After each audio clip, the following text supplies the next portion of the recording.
Good timing, Lisa. You want to do the intro with me? Come here.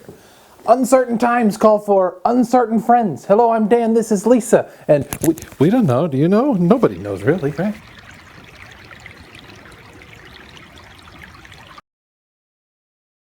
So Brandon left the top comment last time. They said, Dan, it feels like a year even though I know it was only a few weeks. Anyways, thanks for coming back to YouTube. I remember when I was 11 watching you in 2007. You taught me how to solve a Rubik's Cube. Then I got hooked on all of your shows. I think it was the Dan Brown Show. I feel like there was something like that. And then DBU and all the DBU seasons. Sorry for rambling. I'm a little bit high. Have you been playing any board games lately? I've been playing some Tabletop Simulator. It's exactly what it sounds like. Just allows you to play virtually any board games that someone has created a mod for.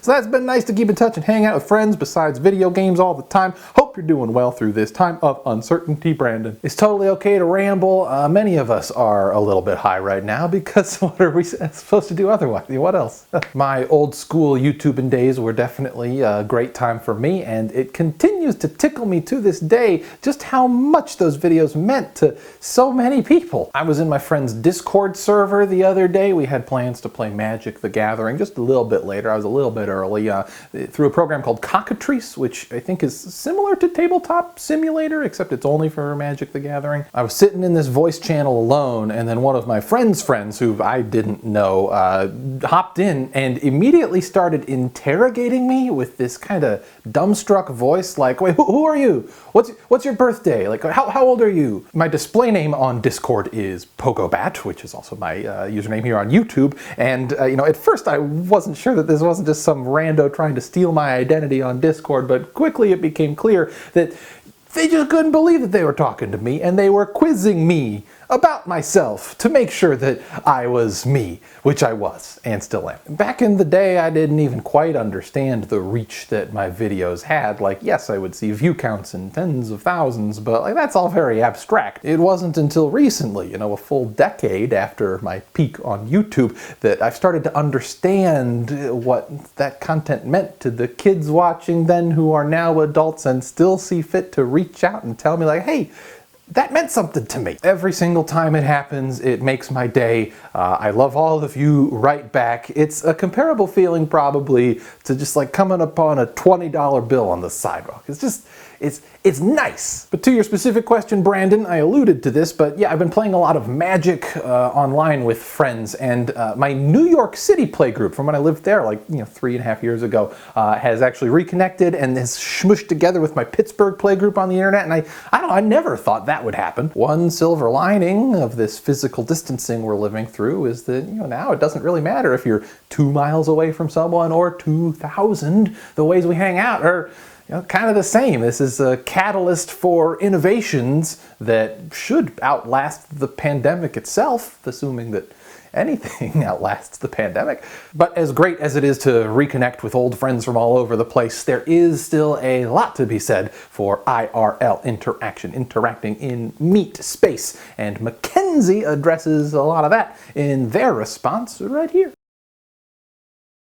Hi Dan, hi everyone, my name is Mackenzie. I use they, them pronouns. I want to talk about just something that I hadn't really thought about prior to this pandemic. The emotional immediacy of physical presence with people. When you are physically in the same space as somebody, when you can say their name, they look, and you can talk to them, that adds a layer of communication and emotional bonding. You are able to engage with somebody immediately. You can say, hey, I just had this thought, what do you think of it? And that's a really valuable resource. I have ADHD, which means that, at least for me, my mind is just a highway with cars speeding past it, and each car is a new idea. And to have an outlet to be able to release those thoughts and have them be engaged with, validated, or at least just respected is really, really great for someone like me. It means that I don't need to bottle up this kind of overload of thoughts until it's something that I can't control on myself and it turns into something worse like anxiety or depression. Obviously there's other ways of doing this, like art and writing. Vlogging is a great way. But something that these miss that physical presence has is the direct emotional connection with somebody. It's being able to have a conversation and notice when something you said might have made somebody uncomfortable, or noticing when a joke you said made somebody laugh. And that's just a really valuable resource that I think I took for granted for a really long time, and that I'm learning new ways to make up for the lack of that resource. Catch y'all later.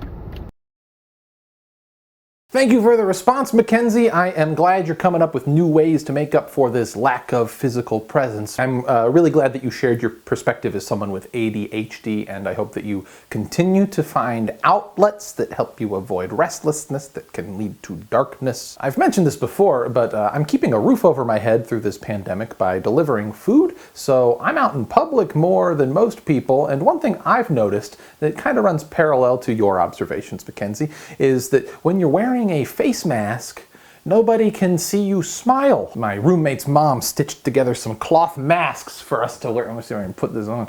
There we go. And I'm at least glad that these masks have some polka dots to lighten the mood. But I'm a smiler. I smile and nod at people as a reflex. Yeah, what do you think, Kat? Oh, smile and nod with me. Yeah. Oh yeah. Get that camera. Get that camera. I know! I'm 6'1", which makes me a big dude, and some people, quite reasonably, are a little bit nervous around large men that they don't know, strangers. And so I think, I'm putting this together in hindsight, now that I can't do this anymore, but I think I subconsciously learned to, smile and acknowledge people, just very gently, to diffuse whatever sort of natural tension my presence can sometimes bring. I couldn't have articulated that in the before times, but now that it's gone, I feel its absence. I mean, part of it is that we're all just a little wound up these days, a little bit nervous, but my ability to psychically establish a sense of camaraderie with strangers in public has been literally muzzled. I'm learning to make up for that by laughing more, by verbally, positively acknowledging strangers in public at a higher volume than would normally be normal. To everybody watching, how are y'all coping with this lack of physical presence we're all facing, and what kind of unexpected fallout, what has surprised you the most about this lack of physical presence? Leave a comment below, let me know. Today's second response comes from Britt, and just a quick content heads up, we're gonna be talking ever so briefly about an eating disorder here, so if that's not something that you think would be healthy for you personally to engage with, now you know. Hey Dan, my name is Britt. I would hope you remember me. I was one of your moderators for Dan 3.0 back in 2010, which was such a fun experience. But something that you had said in this most recent video, I just wanted to touch on, which what I got from it was it's okay to not be okay no matter what your situation is. That's kind of where I'm at. I'm very lucky, as you can see, I'm very likely at home, right? I am very lucky in that I get to be home, and the only time I have to leave the house is for food for my animals or food for myself. And I can do that once a week, and I can be safe, and I don't have to do much else. But that being said, I still have anxiety, and I still have depression. I still have other issues, one of which is an eating disorder that had reared its ugly head and that I'm in recovery for now. It's binge eating disorder, and binge eating disorder is how I cope with trauma, and this is obviously very traumatic. And so being in recovery is so hard right now. And it's, so sometimes it's hard to stop the emotions, and sometimes it's hard to stop the tears. But at the same time, I have friends that are out of work. I have friends that have to go to work and deal with people all day and be possibly exposed all of the time. And I realize how lucky I am, but that it's still okay for me to not be okay. It's kind of this weird balance that I'm trying to find of when is it okay for me to be not okay, and when is it not okay for me to be not okay. And And my response to that is it's always okay to not be okay. That's why I hate the term of putting things into perspective. Never tell somebody going through something, oh, I'll put it into perspective. People have it worse. No, because that negates how I'm feeling, and what I'm feeling is valid and what I'm feeling is okay. So, I mean, luckily I've got great people who understand. And if I complain to them, obviously via texting or Skype or Zoom meetings, whatever we do, they're all like, hey, it's okay for you to be upset. So I just wanted to touch on that. I hope you are doing well. Obviously, it sounds like you are doing well. And just my thoughts are with you during this time. I'm so glad I got to know you as well as I did in 2010. That was so much fun, and I hope we can stay in contact. Hello, Britt. First of all, yes, I do remember you, and I hope that you have had an excellent decade. Part of growing up for me has been learning that I don't and can't possibly understand other people's situations better than they do. I mean, it seems so obvious now, but I've probably had some moments as an insufferable perspective putter. So it means a lot, Britt, for you to affirm that I am seen, that I am heard, that you hear me saying, it's okay to not be okay. Because honestly, I'm saying that as much to myself as I am to anyone else watching. And I hope that you feel seen here too. I mean, I know that I can't fully understand your exact situation, but the stress and trauma of this pandemic is working its way through all of us in our own, unique, individualized ways. In a roundabout way, I feel kind of lucky that life led me to start taking my mental health seriously,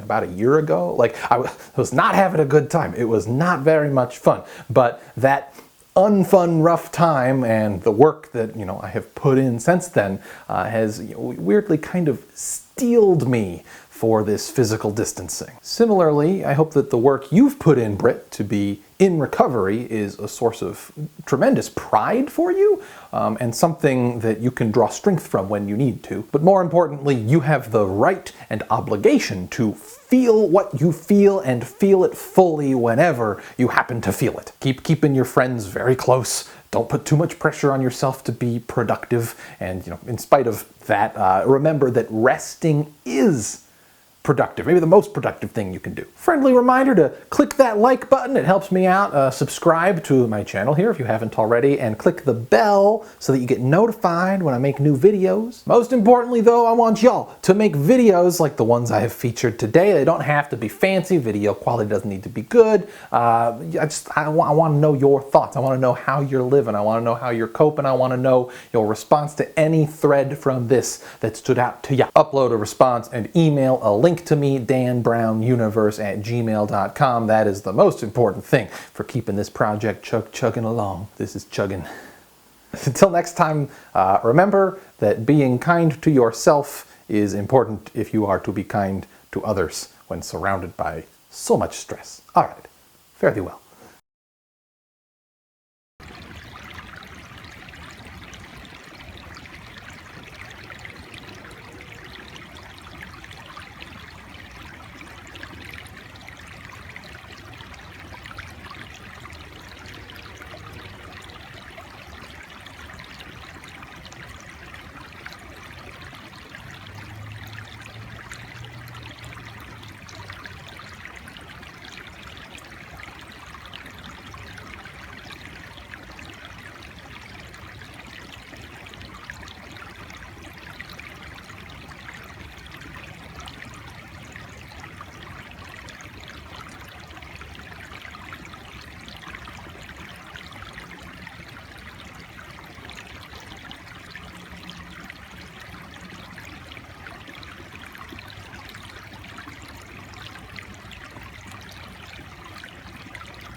You're a good dog.